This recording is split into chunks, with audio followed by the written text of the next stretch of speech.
Well, by popular demand, I suppose, we have the two books that were included with the store kit here.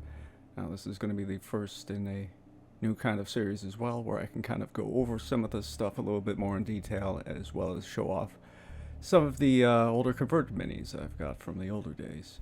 So, we'll start with this, and then we'll get into the getting started with down there.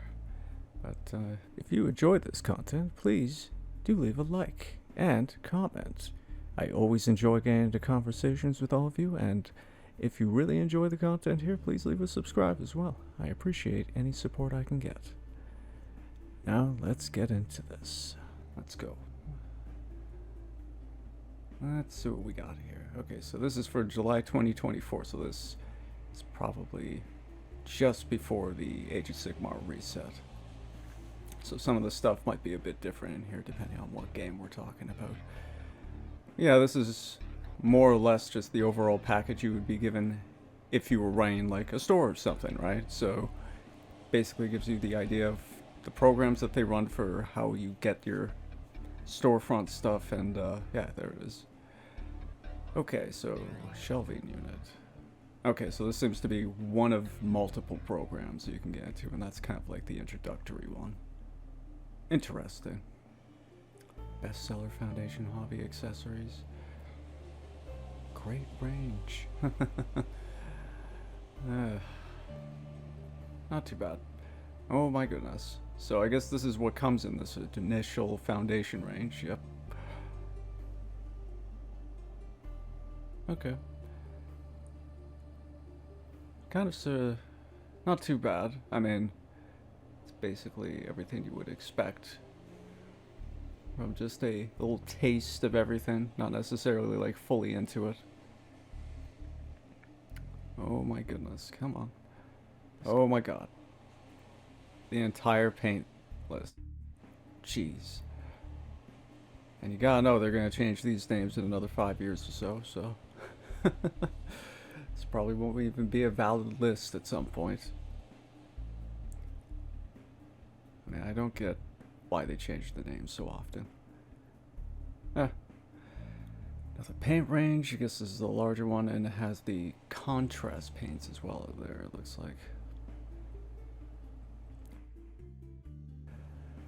Interesting. This would be a pain in the ass to set up, that's all I'll say. Especially the paints. Okay. Stocking. Let's take a look at this. Not expecting too much from this. It's pretty much just, I would assume, a kind of at a glance info packet, unlike that book. Superior.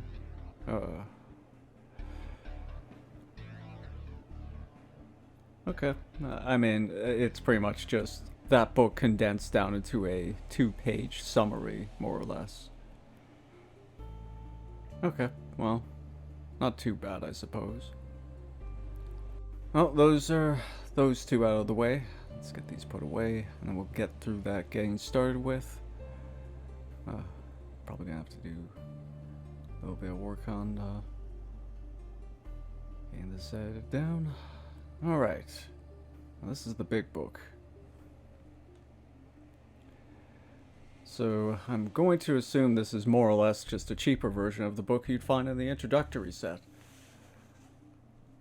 Let's get past these initial pages, figure out how I'm going to do this. A game like no other.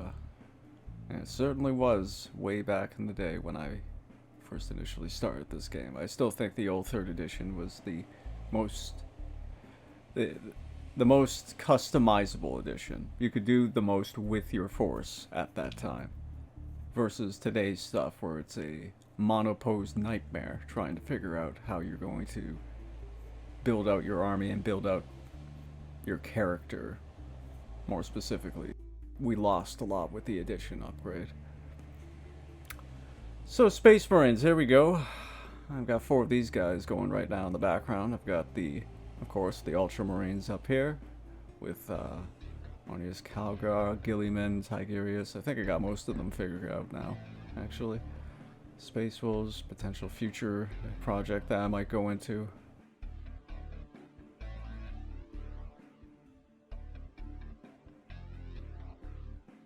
Out of this list, I would say I think 3 of them I run, and there's a 4th that just isn't mentioned here. So we got Ultramarines, Blood Angels, we got the Dark Angels, the Black Templar, the Imperial Fists.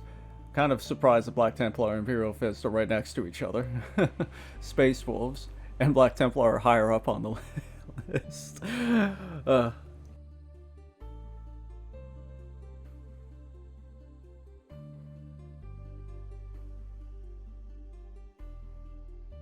Ah, yes, I still remember all the older campaigns I used to run back when my buddy ran Tyranids. Okay, so I guess we'll go through some other points here.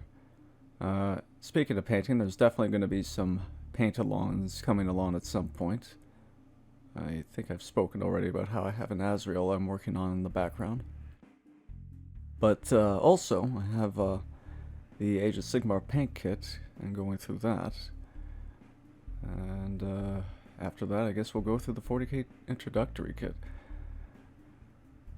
Still haven't decided what I want to put those Marines to yet, but, you know, got plenty of options to work with.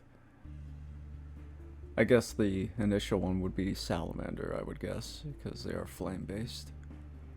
Okay, next.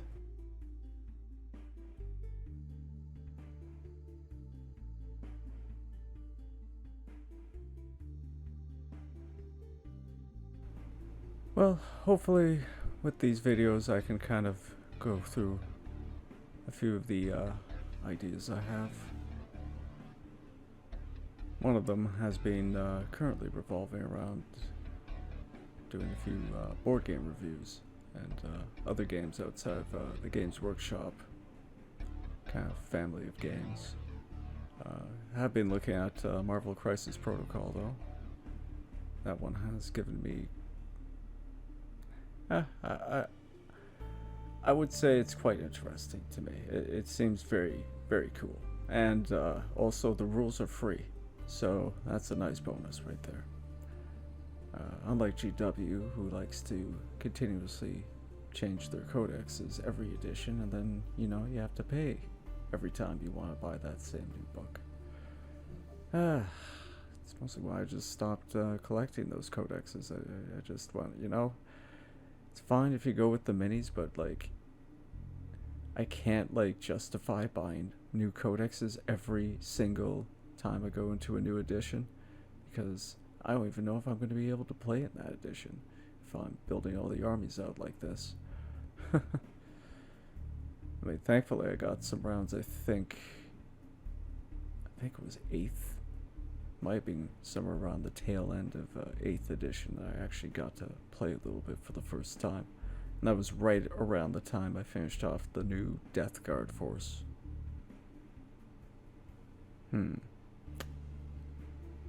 Yeah, yeah, it's around that time. Oh man.